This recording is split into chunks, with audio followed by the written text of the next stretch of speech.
آقا سلام به همه دوستان گل کانال. خیلی خوشحال میشم اول از همه این ویدیو رو لایک کنین، برای دوستانتون بفرستین، ساب کنید و یک کامنت خوشگل برام بذارید که روحیه بگیرم و کارامو خفن‌تر ارائه بدم. خب آقا داستان از کجا شروع میشه؟ بذار بشینیم. این اگزوز موتور من خب خیلی خوشگل و نازه یا، ولی متاسفانه مشکلی که داره یکی این ته اگزوز، این گموله اون هی میپره بیرون. نمیدونم مشکلش چیه، ما حالا انقدر به موتور فشار نیاوردم ولی خب میپره بیرون و من اصلا مشکلم اون نیست، مشکلم صدای کم اگزوزه. من واقعا از صدای اگزوز راضی نیستم حقیقتا. آره ولی خب راه چاره‌شو پیدا کردم. اگزوز S500 گرفتم، من بهتون نشون بدم. اینه، بذار این دهنش هم بهتون نشون بدم اگه حالا معلوم باشه. دهنشه. خلاصه که حالا میخوام اینو مرجوع کنم. دلیلش چیه؟ دلیلش اینه که به جای انجکتوری برام کاربوراتی فرستاده. حالا میپرسی فرق انجکتور و کاربورات چیه؟ فرق اگزوزشون اینو میبینی؟ اینو میبینی که من گرفتم؟ حالا نمیبینی هم مشکل نداره. سنسور اکسیژن، فرقشون داشتن جای سنسور اکسیژنه که متاسفانه اگزوز کاربوراتی خوب ندارم، این نباید هم داشته باشم و این بنده خدا برای من اگزوز کاربوراتی فرستاده. حالا خلاصه که اینو خواستم سر اون کلا رفتی، کلا محتوای ویدیو همین بود و راجبه نقشه‌های بعد مثلا تو رو براتون بگم. اون که حالا درستش میکنم، خب یعنی مرجوع میکنم، یکی دیگه حضوری میرم میخرم. فکر کردم مثلا غرفه‌دار مطمئنی و میشه، خلاصه که اینو مرجوع میکنم.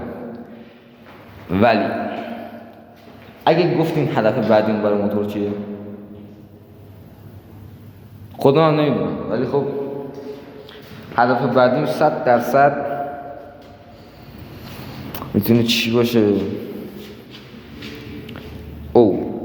یه سری وسایل اسپورتی براش بخریم.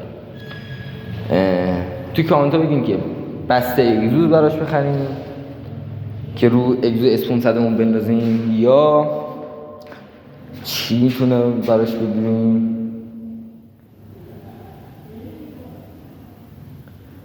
چی میتونیم براش بگیریم؟ خب دومی شما داخل کامنت ها بگین. یه چیزی باشه اینجوری مردانه باشه، میدونی؟ منظورم این که از اینکه مردانه باشه اینه که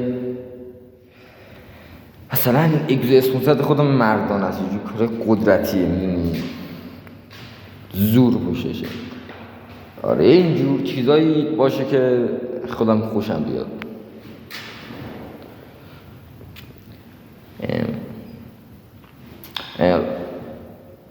اگرم دوست داشتین داخل کامنت بگین که براتون با سلطان سالار براتون ویدیو بگیرم. اگه بدونید من با این سالار چقدر حال درآمد کسب کردم، نکن سالار رو. اگه دوست داشتین براتون ولاگ با هم دوچرخه میگیرم، هم برام موتور. حالا دوست داشتین که مثلا ویدیو بعدی چی باشه؟ میخوایم در مورد اگزوز باشه که اگزوز بستم و برم تستشو براتون بگیرم، تستش کاتافشو همه چیز براتون بگیرم، یا دوچرخه باشه، ولاگ بیرون رفتنش باشه، گشت و گذار باشه، دیگه خودتون میدونید دیگه، یا با موتور باشه.